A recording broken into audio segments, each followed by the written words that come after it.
Hello, and welcome to the Cycle Endometriosis podcast, where we will delve deep into experiences, challenges, and triumphs of those navigating a life with endometriosis. Join us as we share the stories of resilience, offer insights from experts, and foster a community of support for those affected by this often misunderstood condition. Whether you're newly diagnosed, a seasoned warrior, or seeking understanding, I hope this podcast is here to help empower you and uplift you on your journey. Tune in as we break the silence, shatter stigmas, and amplify the voices of the endometriosis community. Medical disclaimer: this podcast is not intended for the purpose of providing medical advice. All information, content, and material of this podcast is for informational purposes only and is not intended to serve as a substitute for the consultation, diagnosis, and/or medical treatment of a qualified physician or healthcare provider. Thank you so much for being here, and now on to the show. Hey everyone, welcome to today's episode of the Cycle Podcast. My first podcast in person with an actual another human, not virtual. So if you're listening, you can't see this, but if you're watching on YouTube or Spotify, you can see that I am in a podcast studio, actually at Imagine Theaters in Birmingham, Michigan. Shout out to Imagine. The studio is amazing. It's super quiet in here, and I think the sound is going to be really great. So you all have to let us know what you think. But I have a very special guest today. I would say a friend and someone who does a lot for endo patients in Michigan. I have Dr. K, aka Dr. Kliethermas, with us today. Welcome, Dr. Kliethermas. Thank you very much. I'm impressed you nailed this pronunciation. So. I had a tip from your wife one time. That's how I got it. But Dr. K for sure. We'll stick with that. But Dr. K is a excision specialist here in Michigan, and so I thought it would be really great. It's still March Endometriosis Awareness Month. Hopefully, I get this live in time for Endometriosis Awareness Month. But I thought it would just be really great to have a conversation about endometriosis. We can talk a little bit about Michigan, but we have people listening from all over the world. Thank you so much for being here with us. And why don't you just start off by telling us a little about yourself? I appreciate it. Well, thank you for having me. I love this. My first podcast ever. So, so exciting. With my new group, I'm getting a little bit more into social media and seeing, getting a little more active that way. So this is exciting. So I grew up in Chicago, went to school in small D3 school in Wisconsin, Lawrence University, went pre-med, went there more to play football and run track. Really enjoyed the sport and feel it really developed a team aspect and couldn't leave it after high school. And so that actually played flag for a number of years till I had hurt my finger. I don't know if you remember that a couple of years ago. Yeah. And so that led to no more football career. But went to med school in St. Louis, residency in St. Louis, got some great endometriosis training there by Dr. Patrick Young. Went to fellowship down in Texas at Baylor under Dr. Guan, great teaching there. And then took my job in Michigan about 6 years ago and have been here since, and happy to be here. Yeah, we're so lucky to have you in Michigan. But I do notice, is this a Texas thing with your cowboy boots? Did you acquire that while you were in Texas, or was that something you've always wore? So you mentioned my wife. This was the first gift she got me, was these boots actually about 9 years ago in Texas, and they look pretty much brand new still. Do you do surgery in those boots? Not in these ones. I did once or twice in these ones. My brother married a Brazilian, and his uncle-in-law, I guess, is a bootmaker, so I would operate quite frequently in those Brazilian boots, just because I was a little less worried about getting them bloody, because these are a little bit pricey. Those are special. It's special, yeah. I mean, is it comfortable to operate? Okay, those are very, very comfortable. I mean, you never know where the podcast is going to take you. I just had to ask, and when you said Texas, I was like, those are for sure. They came from Texas. Yeah. Did you wear cowboy hats when you were in Texas? Once, and I don't think I look good in hat. Although now I'm balding a little bit more, so I think I probably might need to bring it back. Yeah. I don't know. I don't see a lot of people in Michigan wearing cowboy hats, but yeah, not really a need in Michigan either, though. So. Yeah, that's true. Okay, well, I have my phone, everyone, if you're watching, but it's not because I'm texting. I have my questions on here. I'm very technologically savvy instead of having like cards. So, we talked a little bit about where you came from and what you studied, but why, when you were studying in school, what attracted you to wanting to work with endo patients or endometriosis, or how did that happen? Yeah, it's a great question. And when I prepared for this question, it's one of my favorite stories to tell because I did not. I actually did not want to do OBGYN at all. When I was choosing my third year OB or medical school schedule, I chose OBGYN first because I want to get it out of the way and just get it be my warm up. And then I really fell in love with just the continuity of care, the fact that you can take care of patients for not just just for a surgery, but for a long term aspect. And really like that aspect of OBGYN and just kind of, which I do think helped shape the doctor that helped me become.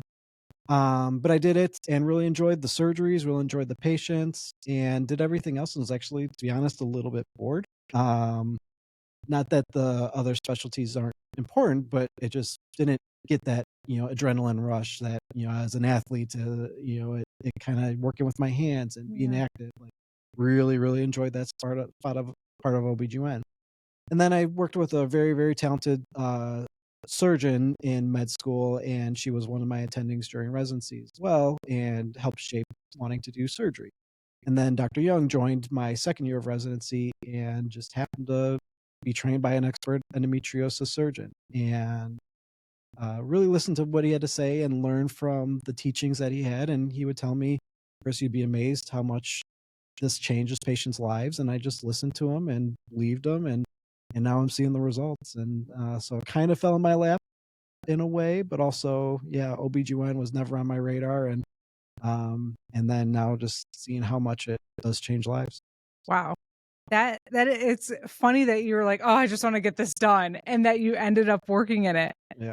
I mean, I feel like those synchronicities happen for a reason. Oh, yeah. Wow. The fact that you said that you could see, you see the long-term kind of result, and I don't know all the other specialties, but, just thinking about that and like surgery in general, like, did you think initially you were going to be like full-time surgeon when you went into this? Um, I knew I would like surgery in undergrad. I did shadow a neurosurgeon and orthopedic surgeon and really liked surgery. I thought it was pretty cool, but thought I would end up doing more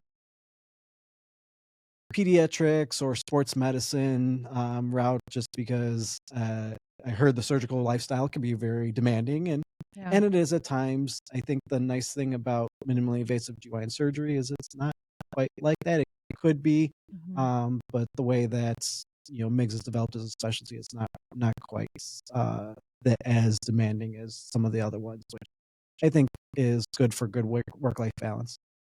Um, you said the word MIGS, and it's so interesting. I have interviewed doctors, patients, and I've heard this word now like 5 times in the past couple weeks. Is this like a newer term, or It's it's crazy that I keep hearing it now? So minimally invasive gynecologic Yeah, surgery it's just the acronym or minimally invasive gynecologic surgeon. So yeah, it's just easier to say than that minimally invasive gets to be kind of a mouthful, yeah. and really endometriosis surgery has made leaps and bounds with minimally invasive surgery. Yeah, and for people who are listening, like I said, we have people, global people, and some countries still don't, I would say, have as much access to Yeah. MIGS. Um, but is it becoming more like frequent, at least in what you're seeing, that it is like people and surgeons are learning how to do these endometriosis surgeries more minimally invasive? Oh yeah. So another term you might have come across is AAGL.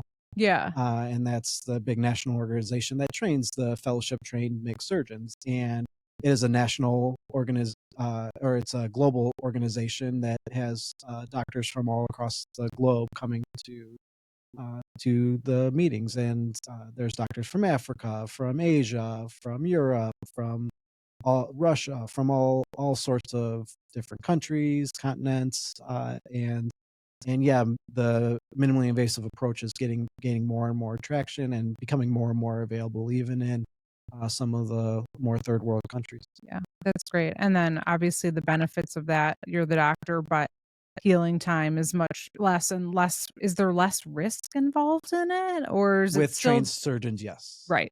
Right. That kind of is the caveat. Yeah. And is there additional like years for a surgeon to get that kind of like Yeah, most specialties, the general surgeon I work closely with, he actually runs a minimally invasive fellowship for a year for the general surgeons and some of his former surgeons I work with as well. And I think that's very helpful having a general surgeon that has that availability or ability. yeah.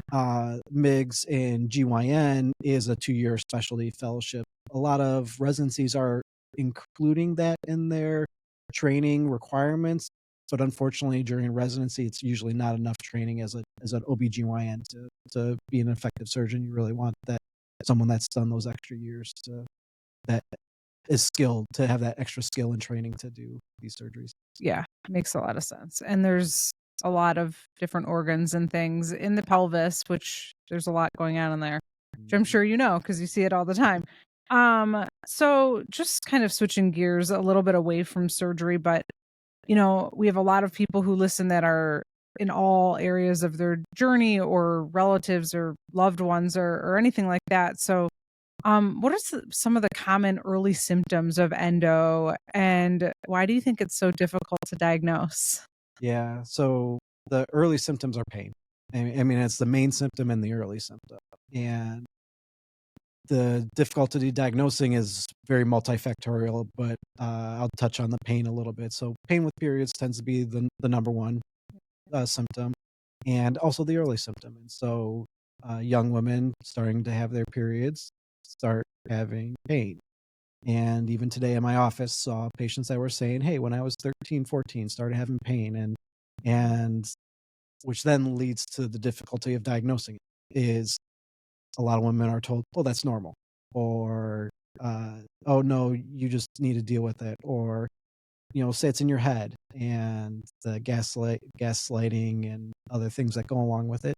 But also, to be fair, gaslighting could sometimes be too harsh. It could sometimes just be lack of education and ability to talk about women and having their periods. And, for me to be a guy on the stage to even talk about it Yeah. is a little bit, some people might look and like, ugh. I mean, and, going about how I became an OBGYN. When I first told my friends I wanted to be an OBGYN, it's a bunch of college football players and jocks, and they're like, what the? Yeah. And yeah, it's they didn't quite understand, but I think if they could see things now and see where life took, they'd understand. And a number of them are physicians too, so they do understand, but they still, it's the 20-year-old male. Of course. Of course. Oh yeah. I'm sure I can only imagine the jokes you received when you told them that. But that also is part of the problem, right? Is that, you don't talk about female sexuality, you don't talk about female issues. It's not addressed. It's ignored. It's under the table. It's taboo. And because of that, it gets misdiagnosed or told, oh yeah, you just have to deal with pain, and it's not as bad as, talking third world countries, women get ostracized from families for incontinence, for some of these issues. And so we're not terrible, but we're not good either. And it's because of some of that and lack of research and education and a number of different issues that go along with reasons why it just doesn't get talked about and doesn't get diagnosed sooner. Yeah. And I agree. It's still shocking to me that it's 2025, and when I first started on my journey with it was literally almost 25 years ago. And sometimes I interview people on the podcast that were told the same thing I was told in my 20s, and I'm 45 now, everyone, just so you know. And it's crazy to still see that happening. On a positive light, I do feel like at least a lot of people know what endometriosis is. They know the word. There's a lot more doctors. When I first started going down this path, there wasn't, but it's still there. And it is so systemic. Like, I recently read a book over the summer called All in Her Head, and it's like the history of women's health and women's healthcare. And, way back in the day, like when women were going through menopause or perimenopause, they were put into institutions. And it's just this old systemic thing, which I think it is a lot better. But yeah, I think that's exactly why there's still misdiagnosis. And I think I agree with you on the lack of education. Like, I love my normal OBGYN. I adore her, but she does not understand the level of complexity with this disease and what I've been through. Right. And, when I talk to patients about it, it's one of those where you can't always blame the doctors either, because they get two sentences worth of it in med school. Maybe if they get a little bit in their OBGYN rotation as a third year, maybe they might learn about it, or there might be a question on the test about it. If you're an OBGYN resident, you might get lucky that you have a Dr. Young that can train you and teach you about endometriosis, or you're at a program that just doesn't care for women that have endometriosis. And so you never are learning about it. And so how are you to know any different? Or you're taught, hey, yeah, this is just something that and to be fair, I was taught that in med school before I met Dr. Young, and even in residency before I met Dr. Young, that, before you can even consider endometriosis, you have to rule out GI, you have to rule out musculoskeletal, you have to rule out psychological, you have to rule out urological, that you have to rule out all these other areas before you can even consider endometriosis. When it's like, but this affecting 10% of women, why are we not looking at it first? Yeah. Yeah, right. Why are all of these patients having to go down the GI track? Like, there's just so many different avenues that you can go down before this is probably the root cause of it, which is very unfortunate. Well, I appreciate you explaining it that way. And, I know the answer to this, but for people who are listening, what's the best way to diagnose endometriosis, or how do you approach it? Does it have to be surgery? So the gold standard treatment is still surgery. Diagnosis is interesting because you can have a very high clinical suspicion from just hearing a history, just hearing a physical, from correlating physical with any imaging. So theoretically, you could diagnose it by those means. The gold standard and the only way to truly diagnose is actually to do a surgery, get a biopsy sample, and for pathology to say it's endometriosis. Yeah. That being said, I would say 95 to 99% of patients I take to surgery have endometriosis. And it's not that I'm just getting lucky. Right. It's I'm putting the whole picture together. And, unfortunately, a number of patients do have to go through a number of different steps to get to me, but it is still a very, very high rate of finding it. Yeah. I know that patients often are very fearful that they're not going to get the diagnosis once they go into surgery too. And I don't think I've interviewed anyone that had that fear, or even I talk to people every single day who have this disease. I don't think I've ever talked to someone who had symptoms, and some people don't have symptoms at all, right? It can be infertility, but that came out of surgery and didn't have the disease. Right. And I think that, again, just goes back to like what we were talking about with the gaslighting and everything like that. But so still really the only way to diagnose at this moment in time is surgery. Hopefully there'll be some sort of diagnostic tool sooner, so patients don't have to go through so many surgeries. Because I know, for like, I can use my case, for example, and a lot of people I talk to, I just had a surgery with my normal OBGYN. She diagnosed it, but then was like, I closed you up because I couldn't deal with that situation, which I respect that she said that. But then that was just like, in my opinion, kind of a wasted surgery. Because yes, I got my diagnosis, but I went under anesthesia. I did all of that to just be told I had it. Yeah. It's hard. It is hard. And that's where where it gets difficult with balancing, because not every OBGYN got lucky to have the training, but but they also, it sounds like your OBGYN knew her limits and knew this is beyond me. I'm not going to try and do anything and then cause an injury and injuries do happen, but but it should be very, very minimal. And if people understand their level of training and know that this endometriosis tends to be inadequately treated, and maybe we should be referring to more experts, it gets a little bit dicey. And I always don't know the right answer, but but I do think that overall training and surgically for endometriosis is definitely lacking. Yeah, for sure. I mean, that's just, I'm sure there's a reason for that too. And actually, I'll ask you that question, like, why are there so few excision experts? Yeah, so OBGYN as a specialty is a 4-year residency. And so with a 4-year residency, you have 48 months to learn how to become an OBGYN. and most residency programs tend to be OB heavy. And with the way that the pay breakdown, and we can get into a whole lot by going that route too, but you know, most residencies focused on delivering babies because that's where funds were put into and where the money was to be made. And so in a typical OB/GYN residency, I just, was a former Wayne State. It's still a temporary, or I think it's temporary Wayne State faculty, but I during their residency program, I worked with the residents 4 months out of those 48. And sometimes they would have other rotations that they might get to come and work with me, but they have 1 month a year of a GYN rotation, or or like a generalist GYN rotation. And so that's 4 months out of the 48 that they, might get some GYN training, and it's just not enough. Yeah.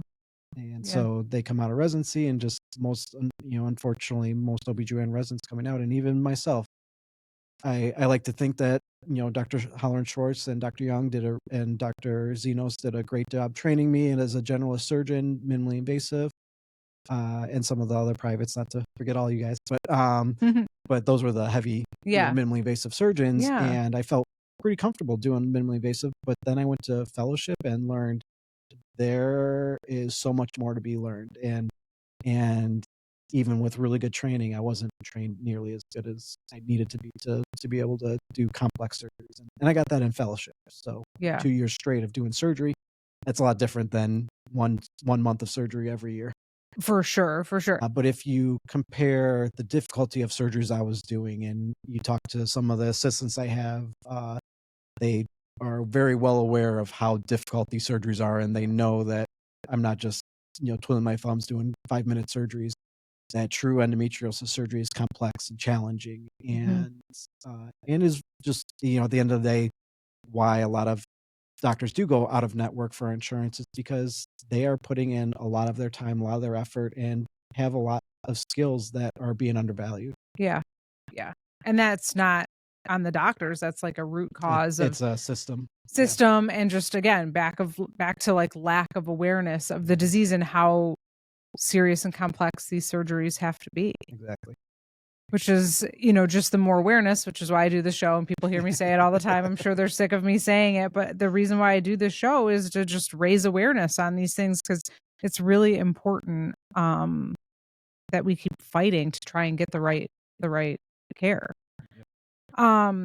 Okay, so have you seen, like, symptom wise, or patients maybe that you've had for a while, do you see symptoms change along their path? And what are some of those potential symptoms that you might see?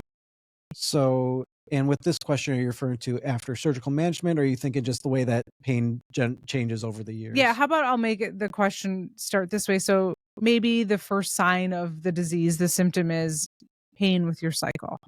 And then the patient gets a little older, they start having some GI issues. Yeah. So A, why does this happen? And B, do you see this like symptom progression? Yeah, I mean, it's a good question. I don't necessarily actually see the symptom progression, but I hear the stories of progression. Yeah. And so it starts out as, when I was a teenager, I had painful periods. Yeah. I got to my 20s, and oh man, I started having bowel issues. I saw the GI doctor, and I got diagnosed with IBS. Yeah. And then, I'm starting to have hip issues, and I'm going to see the orthopedic, and they're saying I have spinal cord issues. And so, you start building all these symptoms that are, and this is why I also don't find my job super hard, is all these symptoms all do correlate to one main cause. And, I think it's Occam razor's the, one answer that answers all the questions, makes the most sense. And a lot of times that's endometriosis. Yeah. And so, the progression does happen. And and then, then dealing with it for years, I think, I think one of your other questions that we're going to probably get to, but, talking about symptoms is, you get to like brain fog and fatigue, and it wears on you because you're dealing with inflammation in the body for years and years and years, and pain and suffering, and to the point of then missing school, missing work. And it just builds, and eventually those symptoms become overriding and just lead to poor quality of life. Yeah. I mean, They can be unbearable. So you kind of were leading us down this path. So let's go there. After surgery, there's all these talks of like reoccurrence and that it's not really a thing, or is it a thing, or is it just that it was missed? Because there's so like, you may not have all the answers to it, but based on just what you've seen, what do you typically see after an excision surgery, how people react symptom wise? And then like the part 2 of that question is, do you see a lot of reoccurrence? Because, a lot of patients have multiple surgeries. But I don't know that we have an answer to the reoccurrence. We do and we don't. And it's a great question. And my favorite, my favorite post-op outcomes is when someone comes to me and says, yeah, I didn't even use the pain medication because this is just life-changing. I am at zero pain after dealing with years and years and years of pain. Yeah. I absolutely love that. Yeah. And it is great. And sometimes there's some surgical recovery and sometimes it takes a little bit longer to get to that point. But the endometriosis excision experts some of them are actually quoting 95% cure rates. And that's cure rate, meaning never needing another surgery again for endometriosis. And I love to, I'm still quoting patients 90% because I love to be the Dr. Young, the Dr. Sonervo, the experts that are just having amazing results. And I'm hoping I'm at that 95%, but I still quote more like 90 to 95%. Just because I don't want to miss anyone or have someone come back and say, hey, I had expert excision surgery and I still have pain. Yeah. There's no way this could be endo. So what's going on? Why am I still in pain? Because it does recur. And there tend to be the concerning times I tell patients I would love for you to be that 95% that will never have another issue with endometriosis again. But I wouldn't put money on it, are going to be young women, teenagers, early 20s, where their body's just still developing, growing, that even though they might have perfect excision surgery, there might be other disease that just isn't presented itself yet that, there's no way to see. Or someone with just terrible stage 4, that even the experts of the experts, really, really bad stage 4, you can do the most perfect, beautiful surgery. Everything looks pristine afterwards. And they just get recurrence in 2 or 3 years. And it just happens. And we just don't know. That's the patient. What do we do for them? Right. Just, and they, is it multiple surgeries? Maybe. Is it progression in organ removal with those surgeries? Maybe. But obviously, the way I practice is very patient autonomy. Like, what are you looking for? Are you looking for pain relief? Are you trying to get pregnant? Let's work on that, and let's give you the quality of life and the life that you want to live. Yeah. Yeah. And that's amazing. Thank you for doing that and helping so many people that are going through this disease. Yeah. I just reflecting on my own story, but I think about there are a lot of patients that I talk to that have one surgery and they're doing really, really well. One expert excision surgery because they knew and they had the awareness before they had maybe an ablation surgery, which I want to talk about too. I didn't put that on our question, so hopefully I'm not blindsiding you with that. But if a patient has ablation surgery, does it help them? Can it help them, or can you tell us the difference between the two, ablation and excision? And then, what are your thoughts on ablation? Yeah. So this is kind of where it's a great question, a tough answer, but I'm always happy to answer these questions. Thank you. There's a reason doctors and OBGYNs do ablation. It's because there are patients that do well, that do better. Their risk of recurrence is much, much higher. I mean, it's almost kind of guaranteed. I know that some data says 50%. I think it's definitely higher than that. I've seen women get pregnant after ablation surgery. And that's, if the main goal is pregnancy and you have the surgery and you get pregnant, that's awesome. Like, why I would never be like, oh, you had ablation surgery, boo, like, scoff at that. Yeah. If it helped you get pregnant, like, that's great. Now, the problem is it's just not treating the disease. I had a patient earlier today that had 5 or 6 ablation surgeries, even had a surgery like 30 days later after one, just because she was still having pain. And it's just not treating everything. It's, I like the weed or the iceberg analogy where, with ablation, you can pull the weed that you can see, but you're not getting the root. And with excision, you're getting the whole root, so you're not getting it to come back. Whereas if you pull the surface and you're leaving the root, the weed just regrows, or it's still there and just causing issues. And it's just, it's not as effective. It's easier. I mean, and this goes into the why out of network too, because it takes 10 minutes. I could go in and all these patients do ablation surgery, be in and out of surgery in 5 minutes, and go on the golf course and do all the whatever other things doctors do when they have a bunch of free time. But no, it's we stick in the OR and we spend our time there. We take more time and really try and get 100% disease removal. And the results show.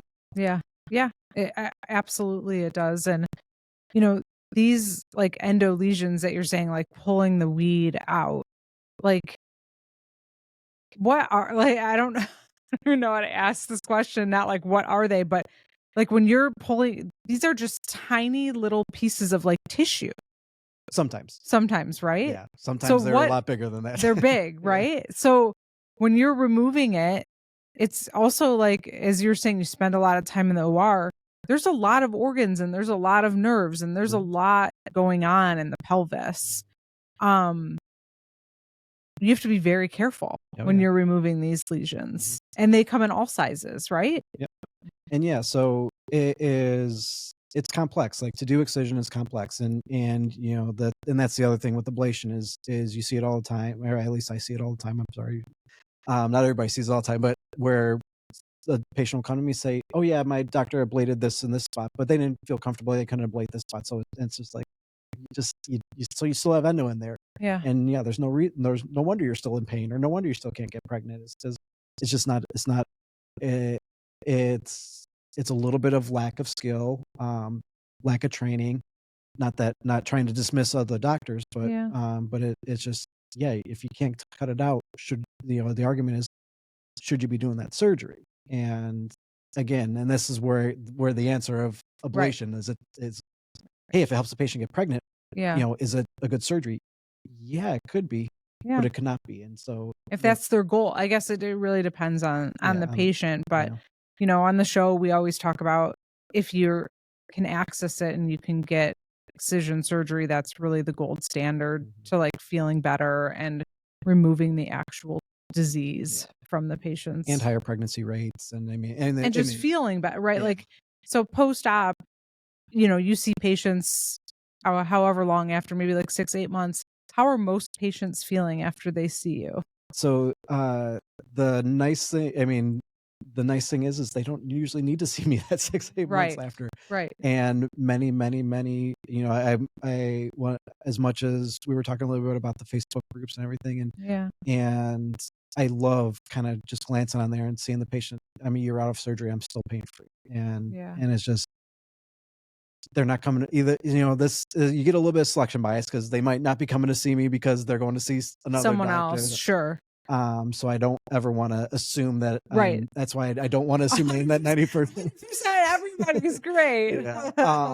But I think vast majority. I'm hoping that just the way that if patients aren't doing well, that they feel comfortable to tell me, hey, you know what, you didn't do as good of surgery as you thought you did on me, or hey, I'm still in pain, and I'm not seeing it, so I'm hoping that it's true, that 8 months, 12 months later, patients are still doing great. Yeah, which is amazing, and feeling really well, have their quality of life back, and that's fantastic. I was thinking about the staging of endo, and is it that you could like start at a stage 1 at like a younger age, and then it almost, I know we talked about disease progression, but this has always just been something I wondered, like, do you just get more lesions? And then I know, again, there's not a lot of research on any of this, so we probably can't technically scientifically answer this, but can people stage up?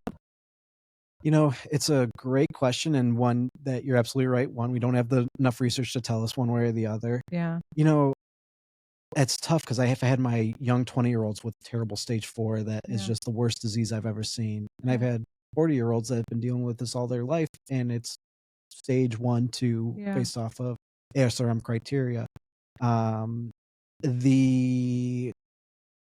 tough part is like I had one or two cases where I'm just starting to see some of like the inflammation and the adhesion starting to form. Like, did we catch this before it became a stage 4? And Yeah. or was it technically a stage 3, 4 at that point in time? And it just wasn't so severe that in 2 years she would have been one of those terrible disease states. Like, Right.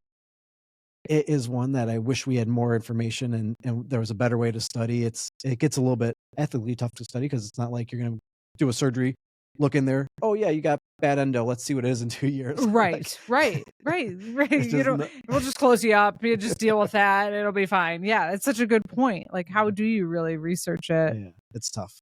So, for patients who might be listening that maybe don't have access to surgery, what other treatment options are there?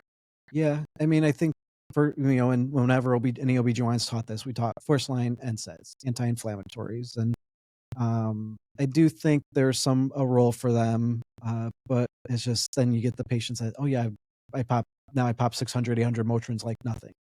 My favorite medicine I love to give, it's actually what I took when I had my kidney stones and I was on my bathroom floor crying naked in pain. Like that, I know I don't know if I'll ever be able to relate to an endometriosis patient doing that every single month, but I try and think, okay, maybe that's what they were going through. But Toradol was one of my favorite medicines. And then finding out you can take it in pill form is like, oh, let's try that. If it's not addictive, it's an NSAID, as long as it's safe for the patient, let's try that.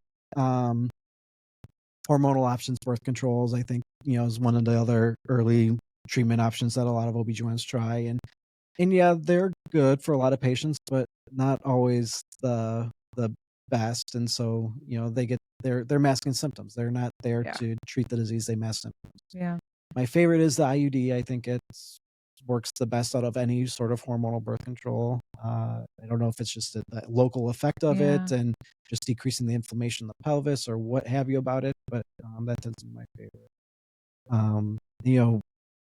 It's an interesting. I'll bring up the Orlisas and Luprons out there. I think for someone that doesn't have access to a skilled surgeon and you need to do something, I don't think Orlissa is a bad option. Now, Nancy from Nancy's Nook might, not be happy with me saying that. Yeah. And a lot of patients, because a lot of patients do suffer from bad side effects from those medications, from the GnRH medications, and they simply mask symptoms and can't be used long term. And I get the reason not to use them, but if someone needs something, I think it is an option. Yeah.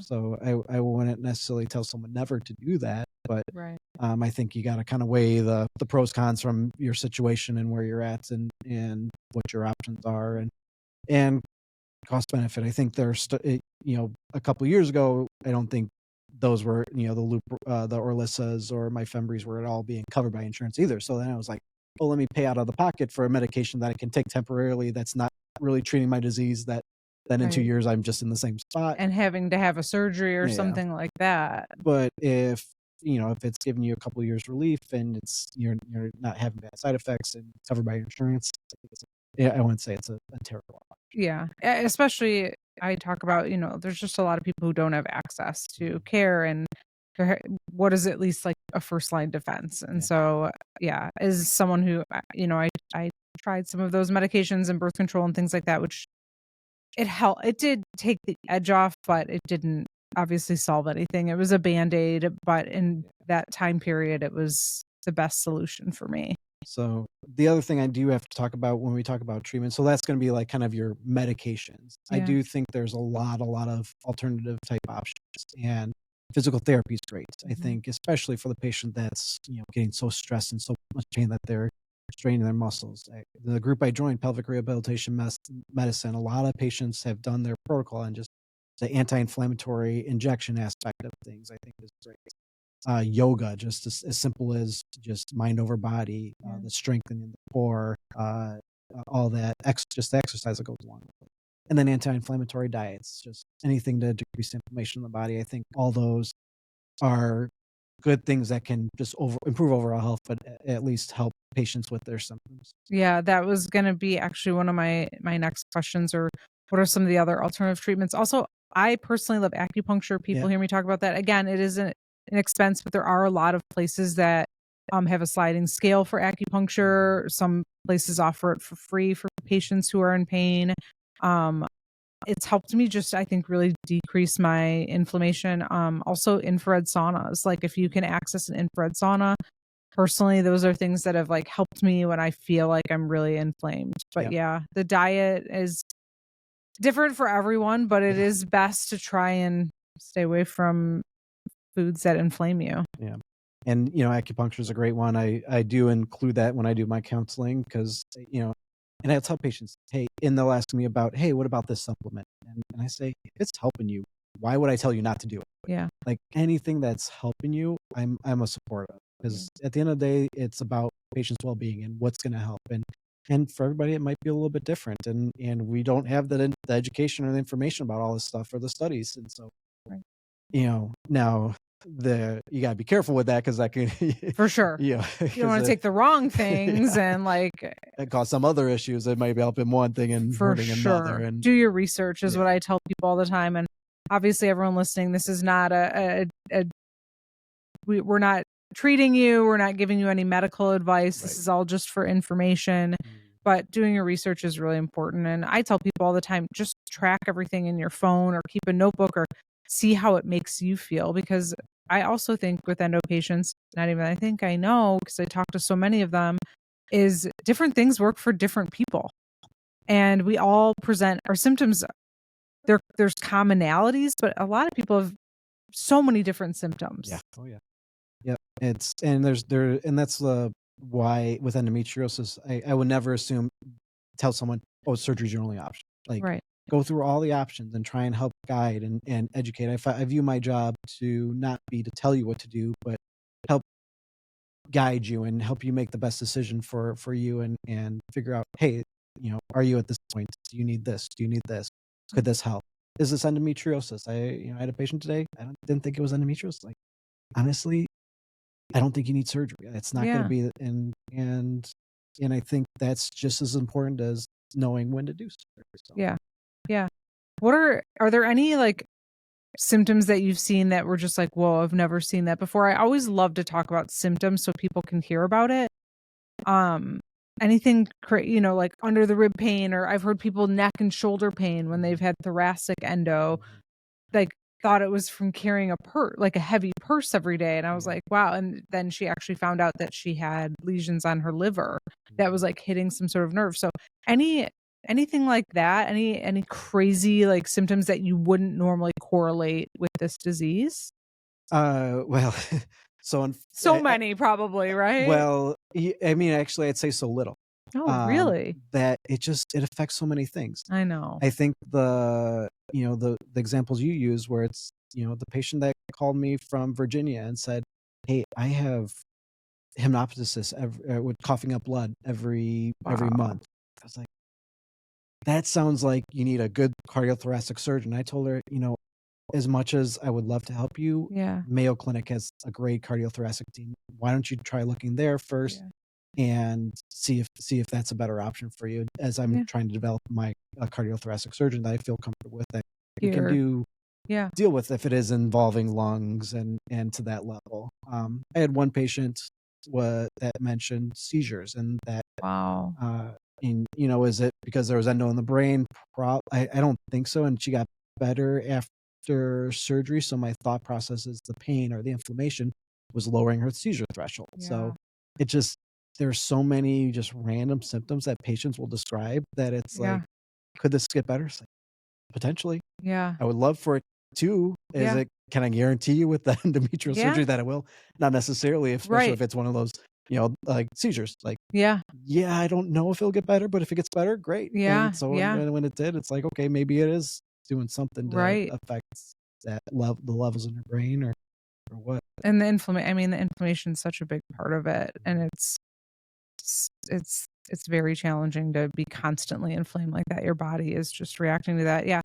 I met someone whose lung collapsed 7 times before they figured out it was endo, and just kept having the surgery where they kept trying to like reattach her lung until they finally figured it out. So that's pretty crazy. And I would say the only other like symptom, someone that had it was in their kidney, and they actually had to have a kidney removed because of it. So I've interviewed a lot of patients, but it's such a crazy disease. Well, we talked about diet and exercise.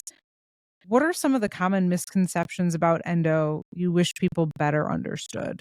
Could be the medical community, could be just the community in general.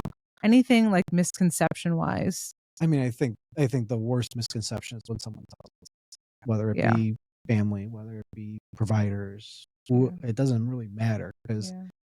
at the end of the day, maybe someone has some psychological reasons that there could be some of that, but to jump to that, I think is just it's hard, because the gaslighting with Yeah. that is that does is just so detrimental. Mhm. So I think that's the biggest one that just kind of cringes. And I mean, we did that showing 2 years ago, Yes. and it's just like, oh, when someone was told no way it could be endo, and it so severely affected them, Yeah. that it's just that part I think is just such the wrong way to go.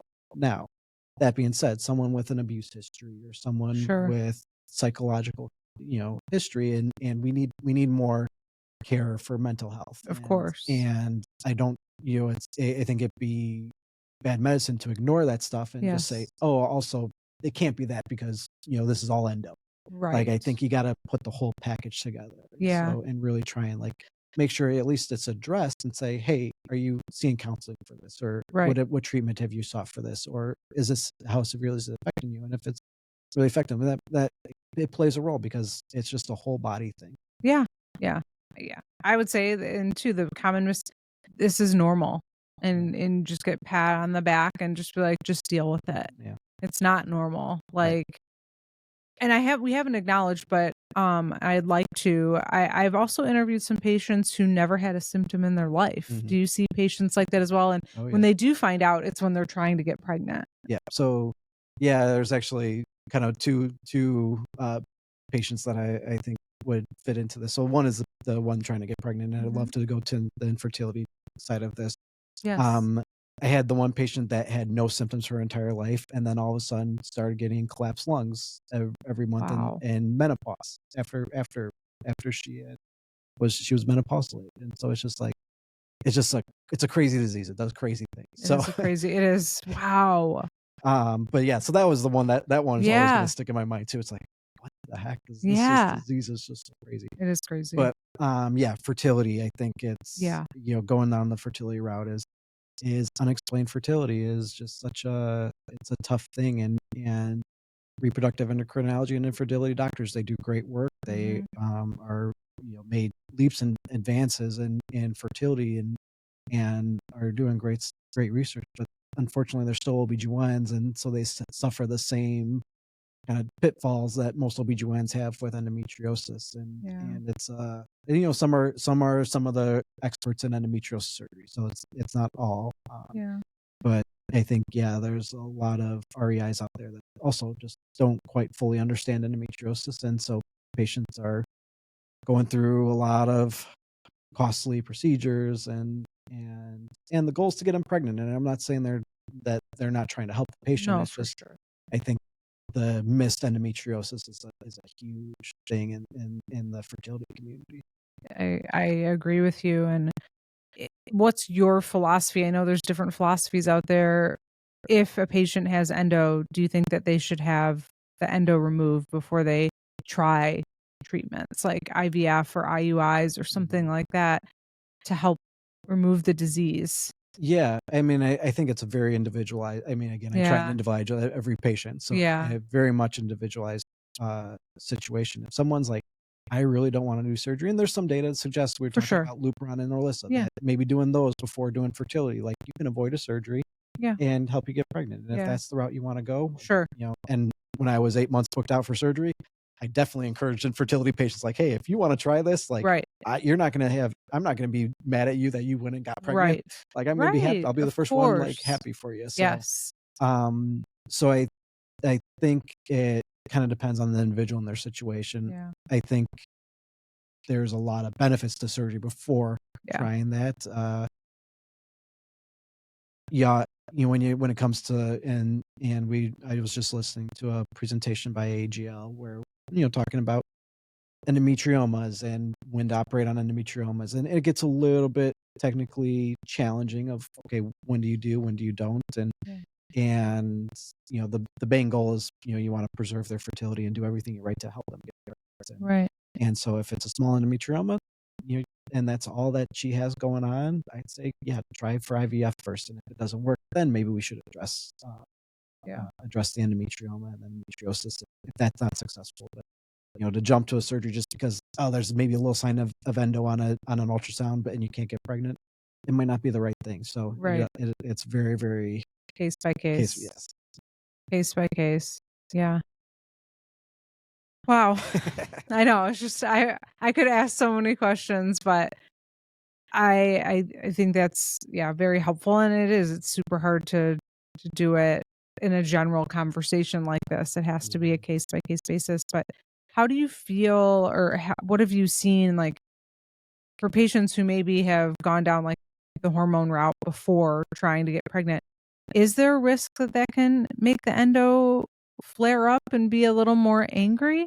Yeah, I mean, I think the fertility treatments aspect, Yeah. yes. I think if they were trying to do a suppression treatment before an IVF because there was suspected endo, I think that's a fair way to go. But just going through IVF and blasting the patient with all the hormones to try and induce ovulation, and then trying to stimulate pregnancy and accepting a pregnancy, it can take its toll, and it definitely affects the hormone and the way that the endometriosis responds. And it's a tough one because obviously it's for the patient, it's worth it because they want to get pregnant. Yeah. But yeah, it can definitely play a role. Yeah. And it does affect some patients. So, yeah, it's a tough one. Yeah, it is a tough one. Well, switching gears to, you mentioned menopause. Perimenopause, menopause is getting a lot of attention right now, and it is public knowledge, but I'll just acknowledge it here. And again, not the doctor in the room, so we'll ask the doctor. But is it possible to still have endo post menopause? For sure. Obviously, you had a patient whose lung collapsed, but I think a lot of times patients are told, "Oh, just go into menopause and you'll be fine," and they have all of these other health conditions. Just because you don't have a period doesn't mean you can't have endo. Exactly. And so one of the surgical teachings out there is, just remove the ovaries and do a hysterectomy to cure endometriosis. And unfortunately, that's not how you cure endometriosis. Is menopause. There's probably there's some truth to it that, for some patients that when they get into menopause, the tissue isn't being stimulated as much. And so their side effects decrease. Is it a cure? Right. And there's maybe, as we mentioned, one, but there's multiple patients out there and many patients out there that, whether it be the endometriosis creating its own estrogen has been kind of suggested in some studies shown, or it's still inflamed for whatever reason, or there's just low amounts of hormones still in the body from different sources that's stimulating the tissue, that it still cause pain and still cause issues for women. And so, it probably, I think it was a week or two ago, I know recently I had a menopausal patient that we took out endometriosis from. And so it's definitely does still occur, and it's not the cure all, unfortunately. No, and hysterectomy, like you said, and removing the ovaries and removing all these organs isn't a cure for the disease. It's an old myth that I think is getting a lot more recognition now. Obviously, it's a very personal choice too for the individual as to what they want to do, but it's not going to, unfortunately, cure the disease. There is no cure. Right. So. Yep. It's a tough one. Although we do love to see that's where the hope is that, the excision is more of a cure, but you can never guarantee that. Yeah. Hopefully, like I said, and you said, 90%, that's amazing. And I've talked to patients who've had one expert excision. They knew they had endo and they're doing great now. They might still have some pain here and there on their cycle, but living a great life and a quality life. And some of those patients were stage 4 that I've talked to, which is actually really incredible. Okay, well, good. Well, where do you think, just in your surgeon doctor meetings when you all get together and talk about endo, what do you see happening like in the next 5-10 years? I wish I could tell you so much. A cure. Yeah. Or is there anything like up and cut? Like, is there anything new coming down the pipeline here for us endo patients? I wish I could sit here and say, oh, I can't wait for this to come out because this sounds so promising. And I don't want to get too political, but I think, without research funding and without some of the stuff that we need, and I get the waste in some of the research and the way it's done, but this has just been underfunded, understudied for so many years, and affects so many women that, I think one of my favorite sayings that a lot of people post about is that if men dealt with this, that there would have been a cure 30 years ago for it, because it would have been studied and the research would have been there. I think I saw another post somewhere recently that someone suggested that there's more, and I don't know whether this is true or not, so don't take my word for it. But I totally. It was on social media. It has to be true. But I believe it to be true. Is that there's more studies for balding than there is for endometriosis. Oh my gosh! I mean, it probably is true.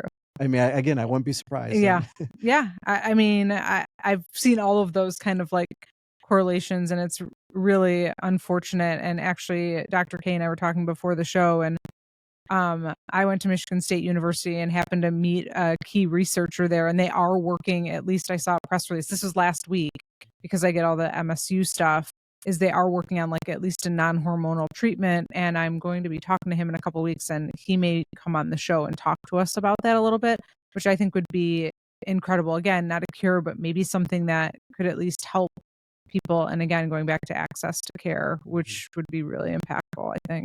I hope. Yeah. And especially if it came out of Michigan and Michigan State University, that would be really incredible. So. And yeah, anything that helps is going to be great. So yeah. But yeah, is there specific anything? No. You hear about the different meds at some of these other, but a lot of times they're just reprocessed, GnRH type meds or reprocessed hormonal treatments that are more just treatments or masks for, no actual treatment for actually endometriosis. More of the same. Yeah. Unfortunately. Was there anything that we didn't cover that you wanted to chat about? One of the great broad cover all questions. You had a great list of questions. I think it was very thorough. I know we kind of touched a little bit here or there on kind of a lot of them. No, I think the biggest thing that just can't be understated or overstated enough is just be free, like talk to people.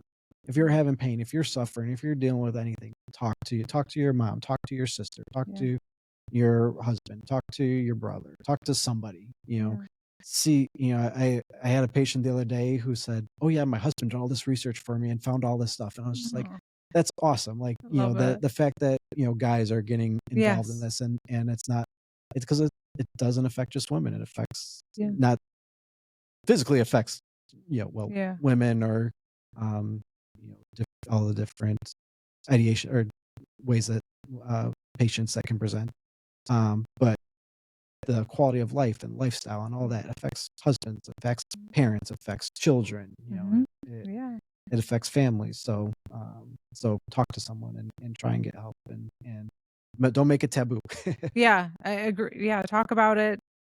And if you feel like you really want to talk about it on social media, you can too. That was like one of my first steps after many, many years of not talking about it. And it connected me with a lot of incredible people and inspired me to do things to talk about it more, even though sometimes it is still embarrassing, like in my work life when people are like, what are you doing this weekend? Oh, I'm speaking about endometriosis somewhere. And they're like, what's that? And I'm like, oh boy, I don't want to get into this, but I still do it, even though it's challenging sometimes to talk about yourself in a personal way. But yeah, I agree, talking to someone. Well, and you do great work. I mean, it was so awesome when you reached out to do the Below the Belt documentary and do the panel and doing this podcast. I think it's awesome, and the fact that you interviewed the CEO of my new group was just like, Oh, that's awesome. Just the way that it is a small community. And It is. It's a small community. Well, thank you for those kind words. I feel like we all have to try and give back as much as we can, and I don't want people to suffer for as many years as I have, and I hope that this show and having guests like you help with that. So, how can patients find you, or where are you? Tell us, where are you, Dr. K? So, if Yeah. anyone wants to find you, I don't know if you just want to tell them where you're practicing, or if you're going Sure. to start getting into social media posts. Yeah, I joined pelvic rehabilitation medicine. Joined them just because I saw the great work that we were doing with endometriosis.